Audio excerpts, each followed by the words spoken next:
নমস্কার, দেখছেন talk to Bangla. আমি অভিষেক রয়েছে আপনাদের সাথে। এই মুহূর্তে যে খবর নিয়ে উপস্থিত হয়েছি, এর আগেই আপনারা জানেন 60 টাকা করে দাম বেড়েছে এলপিজি সিলিন্ডারের। এবার আরো দাম বাড়লো এবং তার সঙ্গে দাম বাড়লো পেট্রোল এবং ডিজেলের। শুধু সেখানেই শেষ নয়, বিভিন্ন জিনিসের দাম বাড়ছে এবং ভারতবর্ষের যে ডিপার্টমেন্ট রয়েছে, আপনারা জানেন ইন্টেলিজেন্স ডিপার্টমেন্ট, সেই ডিপার্টমেন্টের প্রাক্তন প্রধান যিনি, তিনি ভারত সরকারকে রীতিমতন চেতাবনী দিচ্ছেন, তিনি রীতিমতন সতর্ক করছেন যে ভারত সরকার এই মুহূর্তে প্রস্তুত হন আপনারা, কারণ এর পরবর্তীতে আর মাস দুয়েক সময় পাবেন, তারপরেই জিনিসপত্রের যে পরিমাণ দাম বাড়তে চলেছে সেটা আপনাদের সামলাতে হবে। কেন এই পরিস্থিতি তৈরি হলো এবং কে কি বলছেন অবশ্যই আপনাদের বিস্তারিত বলবো, এবং অবশ্যই আপনারা বুঝতে পারবেন যে কোথায় কতটা ঠিক দাম বাড়লো এবং কেন এই দাম বাড়ার পেছনে নেপথ্যে কারণটা কি। সমস্তটা বিস্তারিত বলার আগে অবশ্যই টক টু বাংলা ইউটিউব চ্যানেলটিকে সাবস্ক্রাইব করুন। এই ভিডিও শেষ অবধি দেখুন, স্কিপ না করে। আপনাদের জানাই, কমার্শিয়াল সিলিন্ডার, যে সিলিন্ডারটা রীতিমতন আকাল হয়ে গিয়েছিল, সেই কমার্শিয়াল সিলিন্ডার, এক একটা সিলিন্ডারের দাম ছিল 1900 টাকা থেকে 2000 টাকা, সেটা এই মুহূর্তে 195 টাকা পার সিলিন্ডার দাম বেড়েছে। এর আগে আপনাদের ডোমেস্টিক সিলিন্ডারের দাম 60 টাকা করে বেড়েছিল, এবার কমার্শিয়াল সিলিন্ডার তার দাম প্রায় 200 টাকা, 195 টাকা টোটাল বাড়ানো হলো।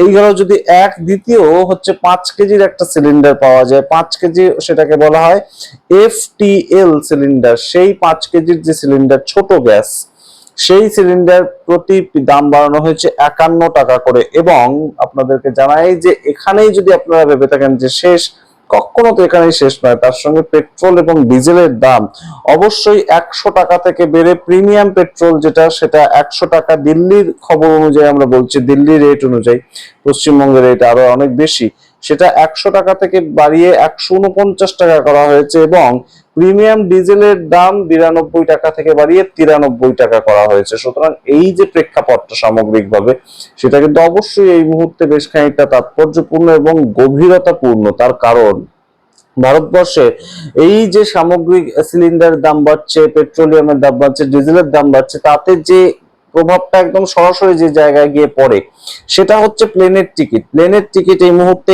ATF, অর্থাৎ তৎকাল প্লেনের টিকিট আপনারা যদি কাটতে হয়, ইমিডিয়েট কালকে আপনাকে কোথাও যেতে হবে প্লেনে করে, সেই ক্ষেত্রেও কিন্তু এই মুহূর্তে ভাড়া বাড়াতে তারা বাধ্য হলো। এবং সম্পূর্ণ ATF এর ক্ষেত্রে এতদিন ধরে ভাড়া বাড়েনি।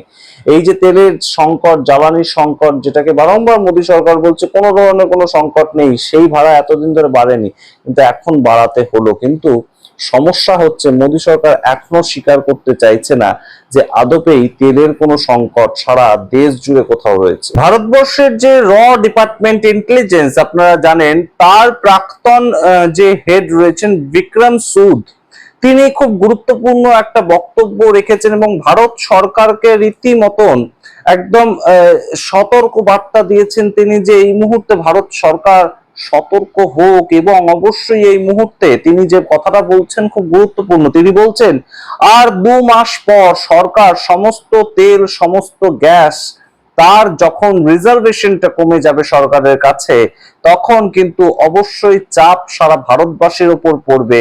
এবং যতদিন পর্যন্ত রিজার্ভে রয়েছে তেল, রিজার্ভে রয়েছে গ্যাস, ততদিন পর্যন্ত শুধুমাত্র এখন কোনো মতে চলছে, এর পরবর্তী ব্যবস্থা কিন্তু সরকারকেই করতে হবে। এই কথা বলছেন বিক্রম সুদ। এবং তিনি বলছেন যে LNGটা আসে কাতার থেকে। LNG বলতে যেটা ন্যাচারাল গ্যাস, যেটা খুব বেশি পরিমাণে ইউজ হয় শহর অঞ্চলে, সেই ন্যাচারাল গ্যাসটা আসে কিসের মাধ্যমে? সেটা আসে কাতার থেকে। সেই কাতার দেশে আপনাদেরকে জানিয়েছিলাম যে গ্যাস ফিল্ডটাকে, গ্যাস স্টেশনটাকে ইরান সম্পূর্ণ উড়িয়ে দিয়েছে।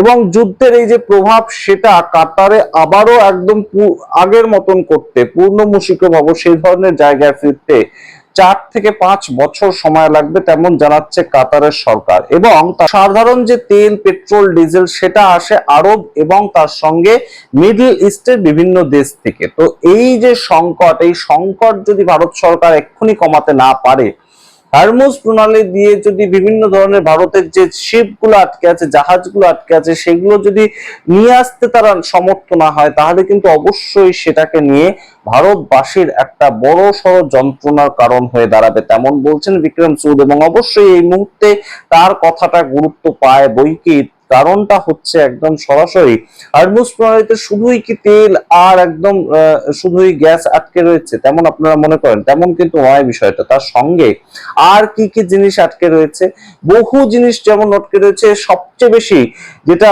সমস্যা তৈরি করতে পারে মানুষের নিত্য নৈমিত্তিক জীবনের ক্ষেত্রে, পলিমার আটকে রয়েছে। পলিমার সহ যে ভেসেল গুলো, জাহাজগুলো হরমুজ প্রণালীতে আটকে রয়েছে, সেগুলোকে যতক্ষণ না ছাড়া হচ্ছে, প্লাস্টিক জাত যে কোনো পদার্থ, আপনারা ভাবুন সকাল থেকে শুরু করে রাত পর্যন্ত কতগুলো পদার্থ আপনারা প্লাস্টিক জাত ইউজ করেন, সেই যে কোনো পদার্থ কিন্তু কোনো মতেই এই মুহূর্তে আমাদের কাছে এসে এন্ড ইউজার যারা তাদের কাছে পৌঁছাবে না।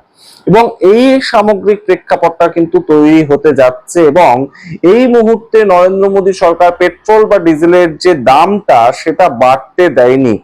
আপনারা যদি সেরকম একটা ব্যাখ্যা ভেবে থাকেন, অন্ধভক্তদের কাছে সেরকম একটা কথা যদি আপনারা শুনে থাকেন যে পেট্রোল বা ডিজেলের দাম সারা পৃথিবীর বিভিন্ন জায়গায় বেড়েছে, এই যুদ্ধের প্রভাবে ভারতবর্ষে একমাত্র বাড়েনি, সেটার কারণটা যদি আপনারা বিভিন্ন থাকেন যে নরেন্দ্র মোদী একদম মহিমান্বিত করে রেখেছেন, তার পেছনে কিন্তু অন্যতম একটা জায়গা হচ্ছে 5টা রাজ্যে ভোট রয়েছে। এবং এখন যদি পেট্রোলের দাম বাড়ে তাহলে বিরোধী রাজ্যগুলোতে ম্যাক্সিমাম রাজ্য বিরোধী ভোট হচ্ছে এই মুহূর্তে, কেরালা হতে পারে, পশ্চিমবঙ্গ হতে পারে, তামিলনাড়ু হতে পারে, প্রত্যেকটা রাজ্যেই বিরোধীরা কিন্তু এটাকে একটা ইস্যু তৈরি করবে।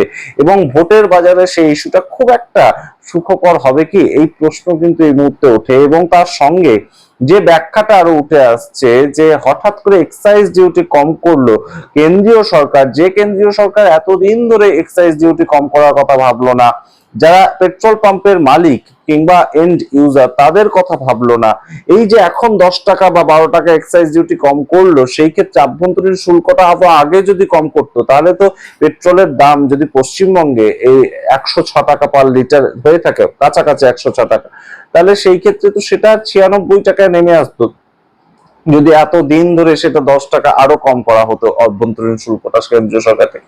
তো সামগ্রিক বিষয়টা এই মুহূর্তে সম্পূর্ণভাবে যেটা দেখা যাচ্ছে, 5 রাজ্যে ভোট মেটা পর্যন্ত আপনারা যত পারেন পেট্রোল সংগ্রহ করতে থাকুন, এই সামগ্রিক বিষয়টাই কিন্তু উঠে আসছে।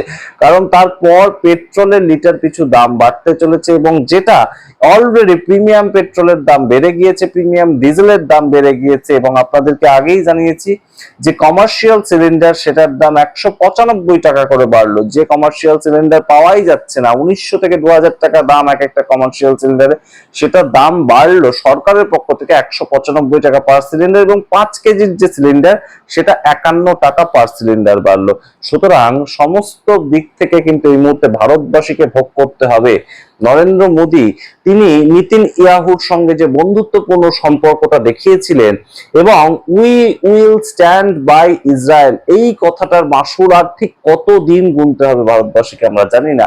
তবে এই যে বিক্রম সুদ যে কথাটা বলছেন তার কথা অবশ্যই গুরুত্বপূর্ণ, কারণ তিনি ভারত সরকারের ডিপার্টমেন্টের প্রাক্তন প্রধান ছিলেন, তার কথাটা অবশ্যই গুরুত্বপূর্ণ। কিন্তু তিনি সরকারের অত্যন্ত কাছাকাছির একজন ব্যক্তিত্ব ছিলেন। তো তিনি বলছেন মাত্র আর কয়েকটা দিন অপেক্ষা, সরকার তার মধ্যে যদি কোনো ধরনের কোনো সংস্থান না করতে পারে, তেল বা জ্বালানির সংস্থান, তাহলে কিন্তু অবশ্যই খুব বেশি হলে মেরে কেটে আর 2 মাস ভারতবাসীর হাতে সময় থাকবে, তারপর এর মাসুল কিন্তু ভারতবাসীকে গুনতে হবে। আপনারা সামগ্রিক রিপোর্টের ভিত্তিতে কি মনে করেন অবশ্যই কমেন্ট বক্সে কমেন্ট করে দেখতে থাকুন টক টু বাংলা। অবশ্যই টক টু বাংলা ইউটিউব চ্যানেলটিকে সাবস্ক্রাইব করতে ভুলবেন না। ধন্যবাদ।